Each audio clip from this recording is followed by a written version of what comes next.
This is David Martin in Washington. This was Iran's first uranium enrichment site, which its president proudly showed off. Those centrifuges would enrich uranium to be used only as fuel for nuclear power plants. At least, that was his story.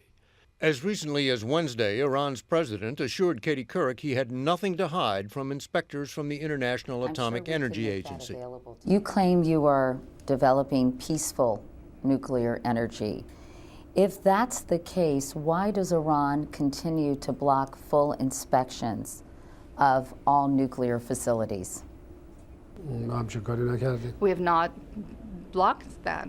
The agency has access to our facilities, and that in fact it has not seen any deviation from the peaceful path with respect to our program. But while he was touring this facility, U.S. intelligence was monitoring the construction of that second underground site at a Revolutionary Guard base where U.S. officials say uranium could secretly be enriched to bomb-grade levels. Is this a smoking gun? It's close to a smoking gun, but it's not enough to say that Iran has an active nuclear weapons program and has made a decision to build nuclear weapons.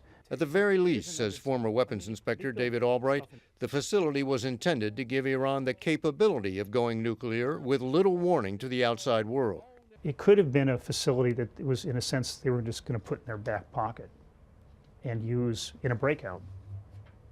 And they just wanted a facility that could be kept secret. The plant could be ready to begin operating next year at the earliest. Once it does, it would take another year to enrich enough uranium for a bomb. But now that timetable and the prospect of a preemptive strike by Israel will probably be delayed. Does this make an Iranian bomb in the near future less likely? I think it does, if this is all they've got.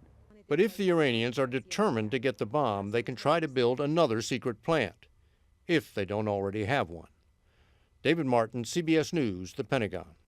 Juan Zarate was President George W. Bush's Deputy National Security Advisor for combating terrorism. He's now a national security analyst for CBS News. Let me ask you the same question David Martin just asked. Do you believe this is a smoking gun that proves Iran is developing nuclear weapons? Katie, I think without a doubt this deepens suspicions about the Iranian nuclear program and what the Iranian regime intends, including what they intend to do outside the gaze of the international community. That said, for countries like China and Russia, they will hedge their bets and they will want to see more. At a minimum, though, this puts the onus on Iran to explain, in particular at the October 1st meeting, what their program's about and what they're doing at this site. I was going to ask you, what impact will this have on the negotiations with Iran scheduled next week in Geneva? Well, this ups the ante with respect to the October 1st meeting. It makes it a critical moment, both in terms of whether or not Iran is willing to come clean and explain what its program is about, including this site. For the international community, the Europeans, the Chinese, the Russians, it will be an important moment to determine what happens if the Iranians don't comply, don't allow inspectors in. Will harsh sanctions be imposed? And so October 1st is a key point. And what kind of sanctions are we talking about? Well, it's always difficult to have sanctions work effectively. But in terms of upping the ante against Iran, many experts have been talking about imposing sanctions on refined petroleum exports to Iran. This is gasoline that Iran relies on. It's very difficult, though, and we need China and Russia to be on board. And does this increase the chances of some kind of military strike, in your view?